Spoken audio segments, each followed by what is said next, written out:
Oh, girl. Hollywood loves to call you crazy the minute you stop playing by their rules. Dave Chappelle walked away from 50 million. Jim Carrey clowned Hollywood's fakest smiles.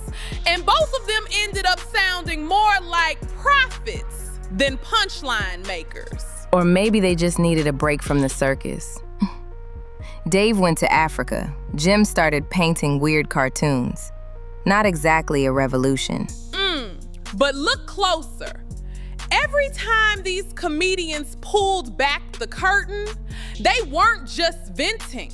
They were exposing the same machine Michael Jackson spent his whole life warning about.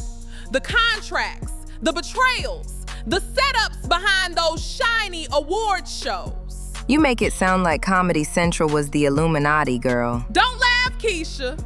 Tonight's tea connects Dave, Jim, Oprah, and Hollywood's darkest playbook. Speaking of playbooks, shout out to our newest subscriber, Keith Jackson.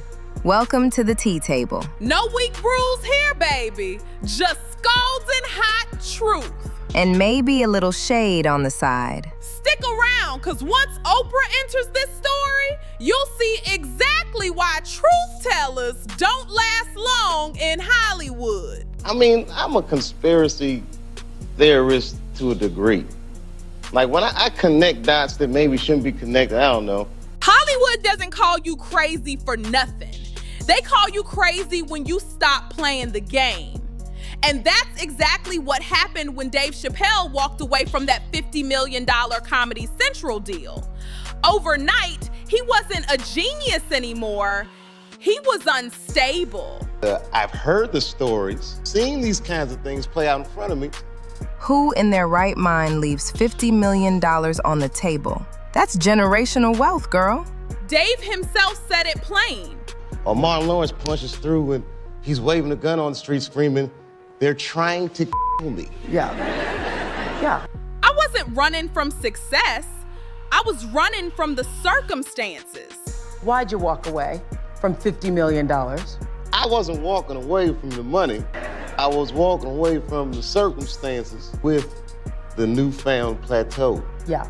He wasn't paranoid. It always happens around the time of their career where it seems as though they're crossing over the next plateau. Yeah. He was watching how the machine boxed him in.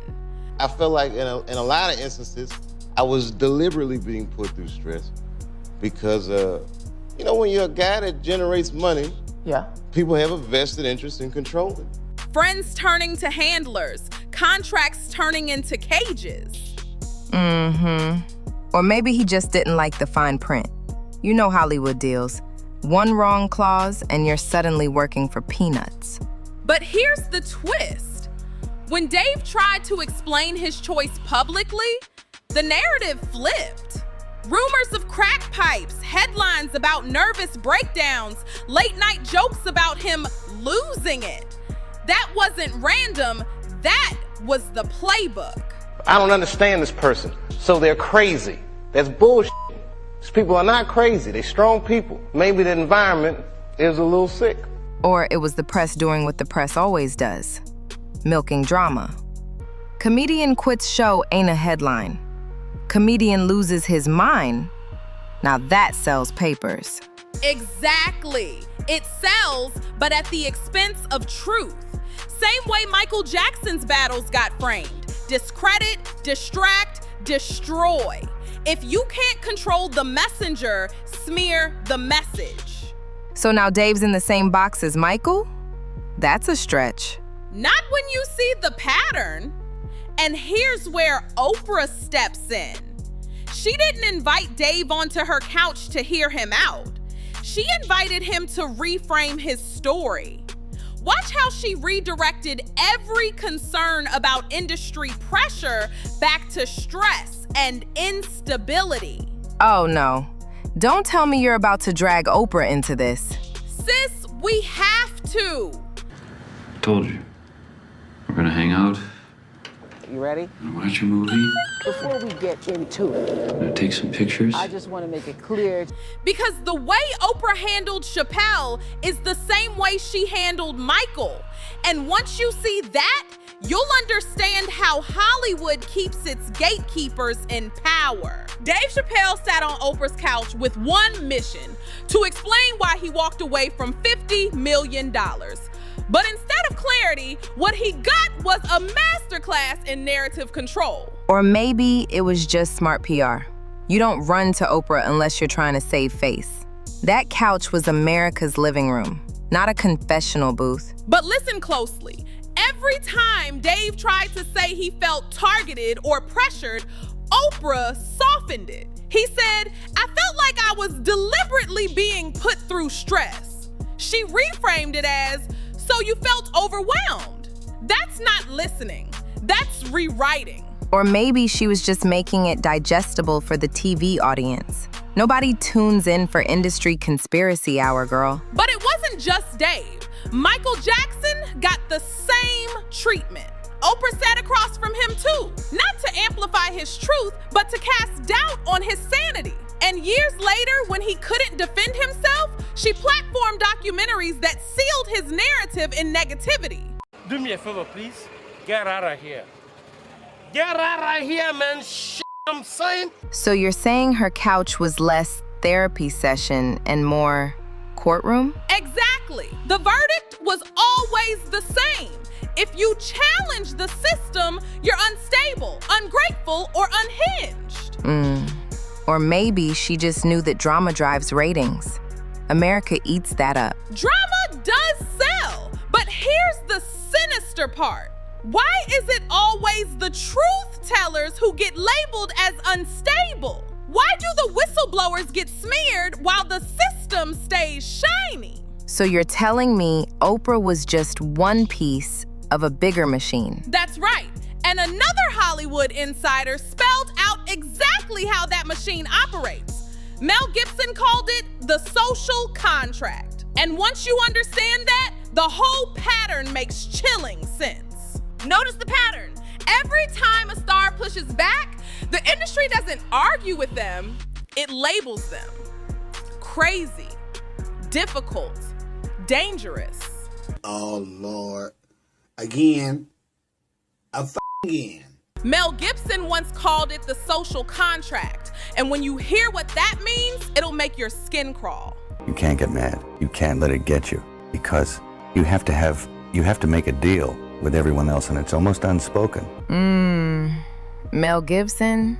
That's not exactly the guy I'd call for moral guidance. Fair. But listen to what he said.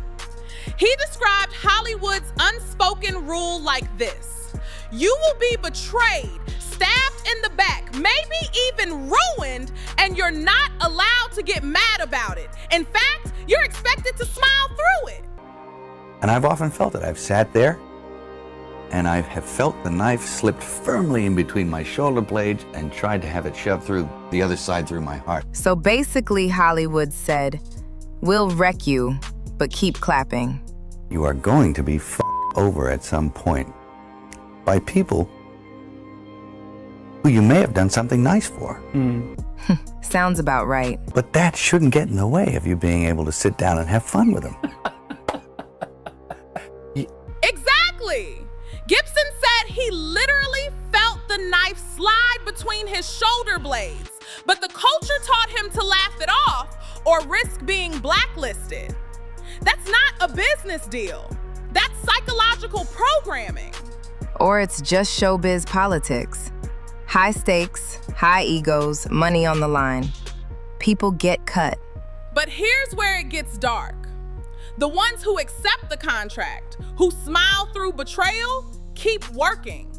The ones who reject it, they get painted as unstable, eccentric, or crazy. Mariah Carey's mysterious breakdown. Martin Lawrence on the street yelling, "They're trying to me." Chappelle fleeing to Africa.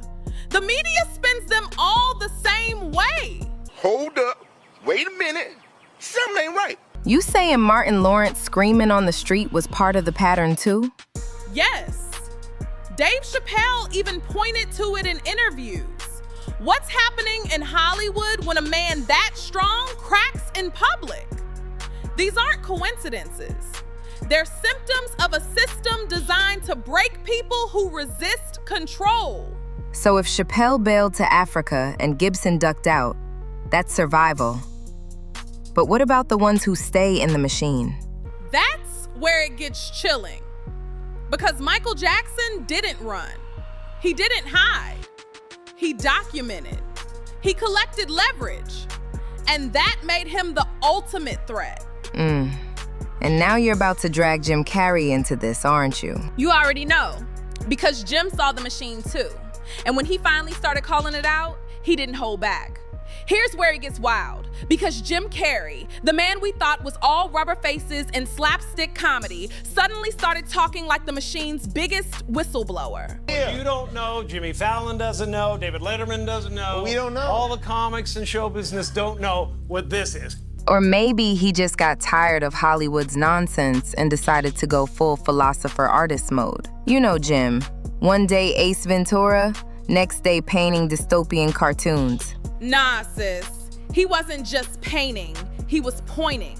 You know what they're trying to do? Who? This thing is buzzing. Hold on. They're trying to turn us into, consumer drones of some sort. Carrey said it straight during that CBS interview after the Will Smith Oscar slap. I was sickened. Hollywood is spineless. That wasn't a joke. That was disgust with an industry protecting its own while punishing truth tellers. I don't exist. So they're all characters that I've played, including Jim Carrey, including... Or it was just Jim being dramatic. Hollywood's been messy forever. He didn't invent outrage. But it wasn't just the Oscars. On talk shows, he joked about Illuminati symbols, secret clubs, industry lies. People in sitcoms have been hired by the government to throw you off the track, to distract you, to make you laugh and stuff like that, make you happy and docile so you don't know what's really going on.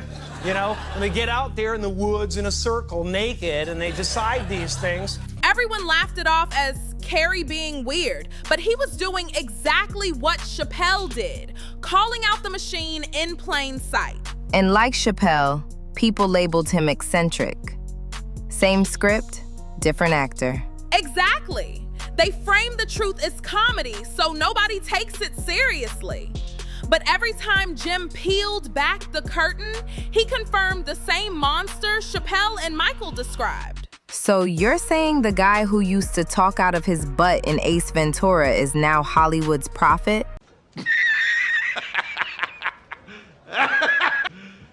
You serious? Don't laugh. Prophets never look like prophets in their own time. And if Carrey's disgust, Chappelle's escape, and Michael's resistance all point to the same system, then the real question is, who's next? Because if the pattern's real, somebody else is about to get labeled unstable any minute now. Exactly. And once you see who Hollywood targets next, you'll know this machine is still running, and it's not done eating its truth tellers alive. So here's the pattern, clear as day. They laugh at you, smear you, and years later, the truth comes crawling out of the shadows. Dave Chappelle wasn't crazy. Jim Carrey wasn't just quirky, and Michael Jackson wasn't simply eccentric. They were all warning us about the same machine. The real question is, who's the next star brave enough to risk everything by speaking out? And who's the next one Hollywood will label unstable, just to keep the secrets buried? And as always, stay hydrated.